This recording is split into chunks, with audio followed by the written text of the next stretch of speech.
Hello guys, welcome in today's session. I am Professor Fayaz Khawadi from Department of First Year Engineering Science. In this video, we are going to learn what is an Archimedean spiral and what is the procedure to draw this Archimedean spiral. So let us start. Spiral is the curve traced out by a point which is rotating about another point such that angular movement about center of rotation is proportional to the radial movement of the point towards the center in either direction, that is in inward direction or outward direction. That means the point which is moving in a straight line, at the same time it have angular velocity also. सो ये जो curve होता है दोस्तों, ये curve दो movement से create होता है आर्किमिडीज स्पाइरल. एक पॉइंट है which is rotating along the circular path. it have angular movement, at the same time it have linear motion. It is moving towards the center, or that point is moving from the center away from the center, that is towards the circumference. So that curve it trace out, the locus of that point is nothing but spiral. So let us start by taking one हम एक problem statement लेते हैं, उससे हम study करते हैं how to draw the Archimedes spiral. So problem statement is given here. Draw the Archimedes spiral having outer radius 40 mm for one rotation. तो 40 mm radius है, इसका मतलब 40 mm रेडियस लेकर के हमें एक सर्कल निकालना है कि उस पाथ के ऊपर वो पॉइंट रोटेट होने वाला है. फॉर वन कंप्लीट रिवॉल्यूशन हमको आर्किमिडीज स्पाइरल निकालना है. So first of all, I draw the circle here of given diameter. तो यहाँ पे देखिए, हम यहाँ पे सर्कल निकाला हुआ है 40 mm रेडियस का. तो सर्कल निकाल के बाद सबसे पहले मैं काम करूंगा, आई divide that circle into 8 number of equal parts.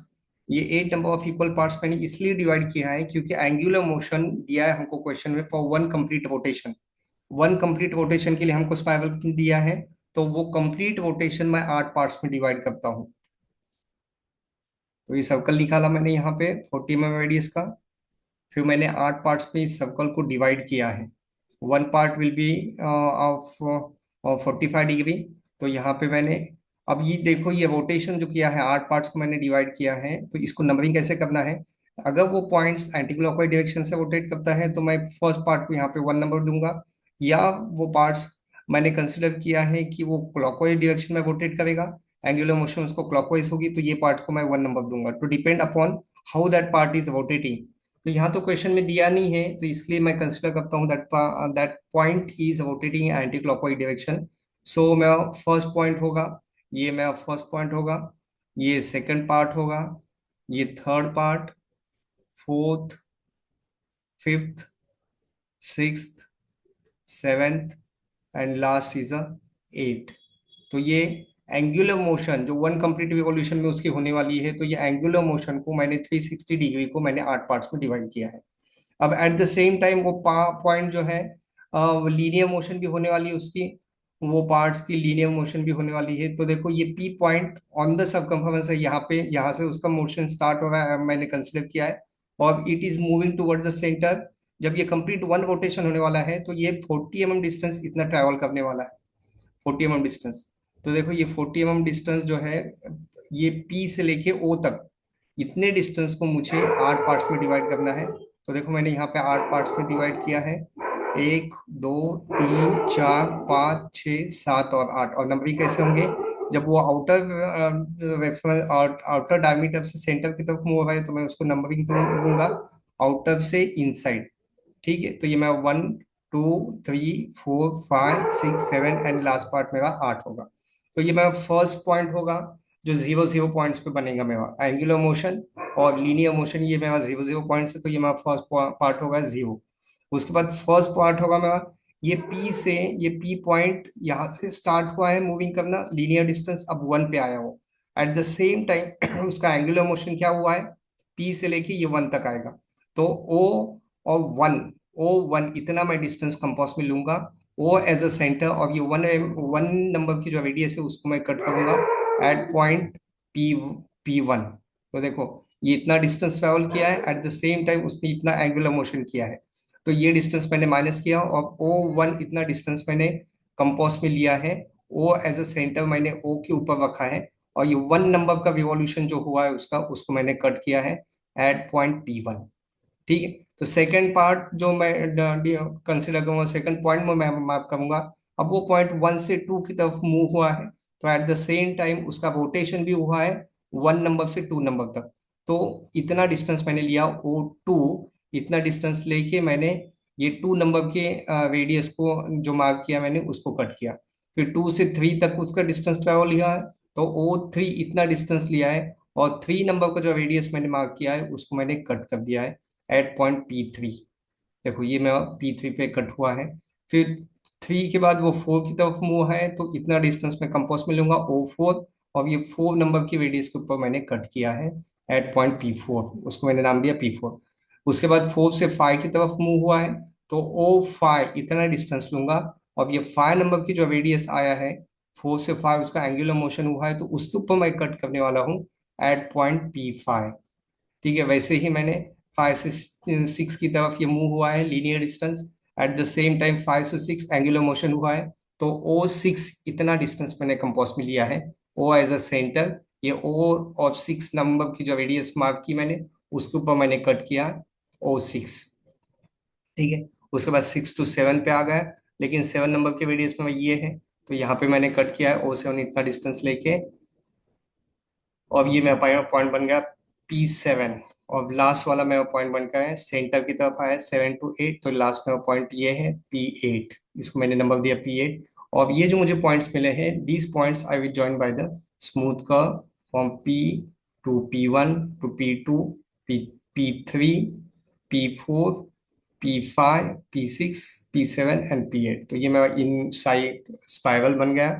तो इसी तरीके से हमको मेन इंपॉर्टेंट जो हमको याद रखना है इसके अंदर, जो अप्रोच होता है इसके अंदर स्पाइरल निकालने के अंदर, ये दे होता है कि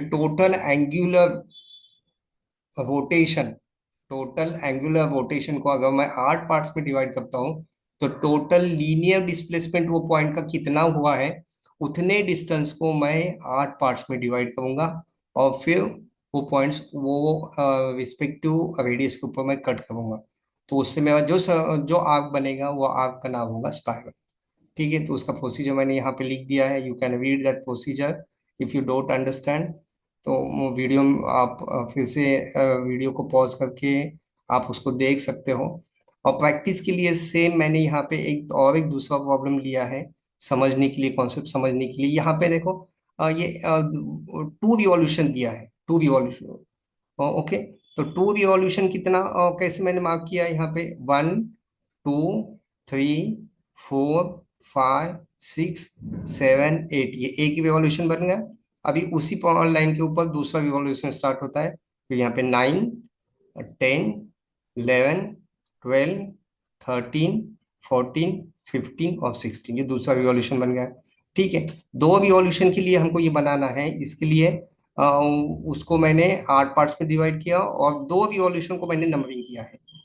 उसके बाद ये लीनियर डिस्टेंस उसका ट्रैवल हुआ है, ये यहाँ से लेके यहाँ तक सेंटर तक ट्रैवल हुआ है। तो इतने लीनियर डिस्टेंस को मैं 16 पार्ट्स में डिवाइड करूंगा, as I divide that circle into. 2 revolution के लिए जब 16 नंबरिंग हुए हैं, तो वैसे ही लीनियर डिस्टेंस को भी मैं 16 नंबरिंग में डिवाइड करूंगा। तो देखो ये मेरा नंबर ये होगा 0, ये 1 2 3 4 5 6 7 8 9 10 11 12 13 14 15, और ये लास्ट सेंटर बन गया 16। तो इतने डिस्टेंस को मैंने, लीनियर डिस्टेंस को 16 पार्ट में डिवाइड किया है। अगर 2 रिवॉल्यूशन में मुझे बनाना है, तो एक रिवॉल्यूशन के ऊपर मेरा नंबर होगा 1 to 8, और आगे का जो उसी डिवीजन के ऊपर मैं 9 to 16 नंबरिंग करूंगा दो सेकेंड रिवॉल्यूशन की। और फिर वो वही सेम कंसेप्ट होंगी, points intersection point find out करना है। तो ये 1 के ऊपर ट्रैवल हुआ, ये 1 पे कट किया। ये 1 से 2 के ऊपर डिस्टेंस हुआ, तो 0 2 इतना O2 इतना डिस्टेंस किया, 2 को कट किया। फिर 2 से 3 की तरफ लीनियर डिस्टेंस ट्रैवल हुआ, तो O3 इतना डिस्टेंस मैंने कंपास में लिया है, और फिर 3 को कट किया है। ऐसे ही सो ऑन मैंने सब पॉइंट्स मार्क किए हैं। तो देखो यहाँ से लेके यहाँ तक, ये यहाँ तक एक रिवॉल्यूशन हो गया, और फिर यहाँ से लेके सेम उसी लाइन के ऊपर यहाँ पे दूसरा रिवॉल्यूशन। इफ अभी क्वेश्चन एग्जाम में आपको पूछेंगे दो रिवॉल्यूशन के लिए निकालना है या फिर 1.5 रिवॉल्यूशन के लिए निकालना है, तो 1.5 रिवॉल्यूशन के लिए जब आपका बनेगा, तो यहाँ से लेके ये कंप्लीट वन रिवॉल्यूशन की 8 पार्ट्स, और फिर आगे 9, 10, 11, 12, ये हो गए 1.5 रिवॉल्यूशन। तो इतने डिस्टेंस को मैं 12 पार्ट्स में डिवाइड करूंगा और सेम पॉइंट्स वैसे ही मार्क करूंगा। तो कॉन्सेप्ट सेम है। Total angular and total linear displacement you have to divide both into same number of equal parts, यही कंसेप्ट के ऊपर स्पाइरल बनता है, इसमें कोई चेंज नहीं होगा। फॉर प्रैक्टिस आप 1.5 रिवॉल्यूशन के लिए निकालो और चेक करो कि आपका स्पाइरल ऐसे ही बनेगा या नहीं बनेगा। ठीक है, तो thank you for watching this video.